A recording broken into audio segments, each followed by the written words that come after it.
Yeah, he didn't win any majors, but then compared to his previous season, this is a definite improvement. There's no doubt about that. So Tiger next season, I'm sure will be aiming to win at least the major. That's exactly, the thing, since 2008. It's been a long time. Man. It's really been a long time. Yeah. Okay, that's all for the show. Is that all for the show? That's not all for the show. Vettel again won the Singapore. Vettel, yeah, we have to tell. The dominance is getting boring. It's getting really boring. It's getting boring. He won the Singapore GP now. It's looking very, very certain he's going to win the 4th championship in Formula One. It's getting really boring. He was booed again, so the fans are getting bored with his dominance. But what can you do? We should be celebrating. We should celebrate him, of awesome driver. It's another Marcus Schumacher dominance reign coming up again. Thank you so much for being part of the show. Don't forget to join us tomorrow, same time, and of course later tonight at 9 p.m. is Sports Night. For me, bye for now.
Every day as they happen, opinions arise. I lost money in Africa. Sanusi said he couldn't care about the shareholder. Is that possible? For and against, they have to be heard. The government of this dispensation has made a very strong commitment. Yet, bomb keeps going on every day. People are dying, and we are talking grammar. Unfeatured. We are the worst advertisement of the product we are trying to push. Uninhibited. People are contravening and contradicting traffic rules. And issues are laid bare. This is what is called in psychology narcissism.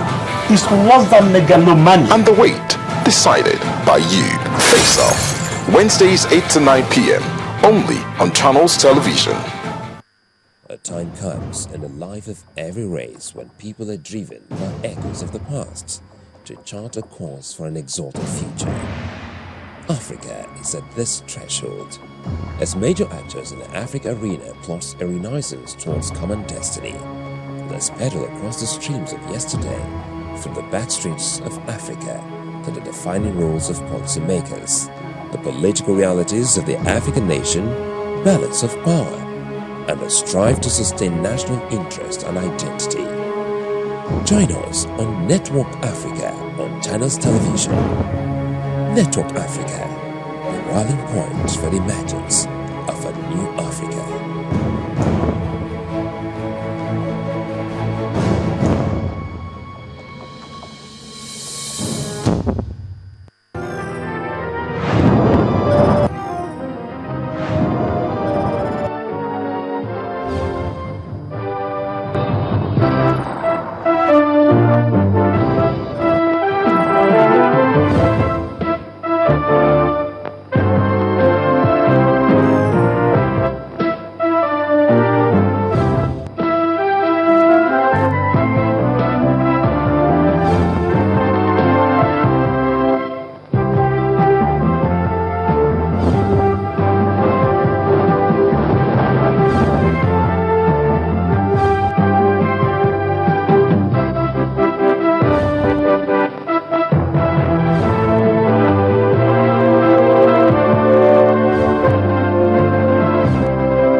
You know when it's hot, it is sweltering, and when it's cold, it could be frigid.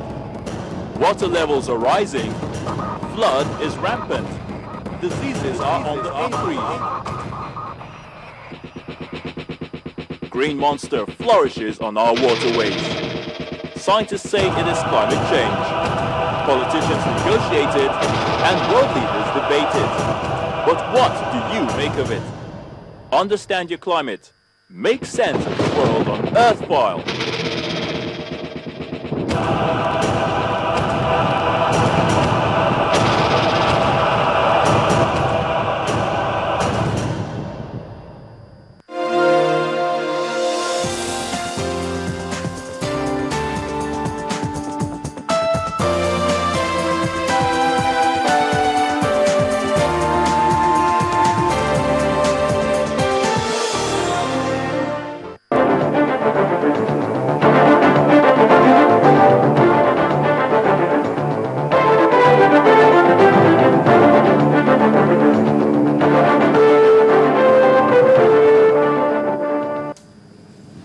It's a beautiful but wet day here in the commercial city of Lagos, and the characteristic hustle and bustle is on. Welcome to Business Morning, the first edition of the week. I'm Harriet Agbinyi.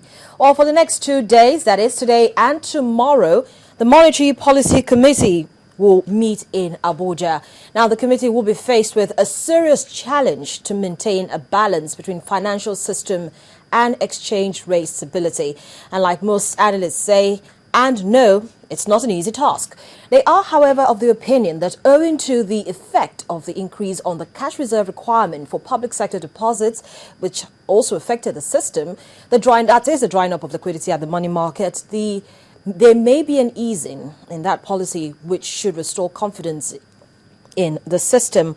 Of course, other macroprudential measures will be taken to douse any systemic risk, especially since inflation rate has moderated. Well, data from the National Bureau of Statistics show that headline inflation rate dropped from 8.6 to about 8.2% for the month of August. Well, tomorrow, market watchers and investors alike will know the MPC's decisions when the resolutions are read.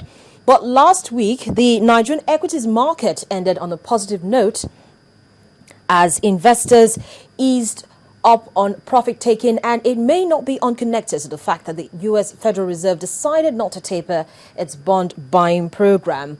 Well, the all-share index rose by 0.25% to close the week at 36,188.72, while the market capitalization of equities on the main board appreciated by 0.29% to close at 11.52 trillion naira.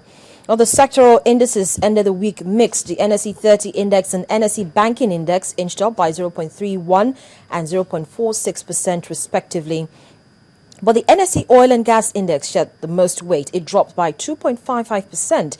The other indices also finished in a negative territory. However, the NSE ASIM closed flat.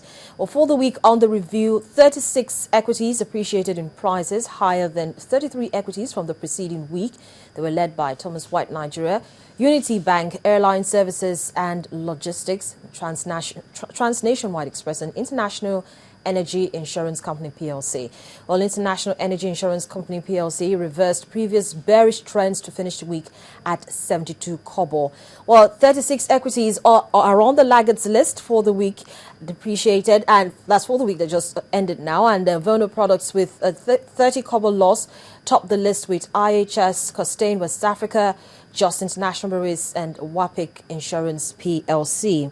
122 equities remained unchanged. In all, 1.51 billion shares were exchanged in 24,983 deals for 12.06 billion naira. Now, volume of trade in the top three equities, that's Transnational Corporation of Nigeria, WAPIC Insurance, and Diamond Bank PLC, accounted for over 563.97 million shares exchanged. Well, Rotimi Fakejo joins me now on the program via telephone. Well, we do hope to connect with him in just a moment, but we'll take a quick break, and when we come back, we'll look at other numbers on Business Morning.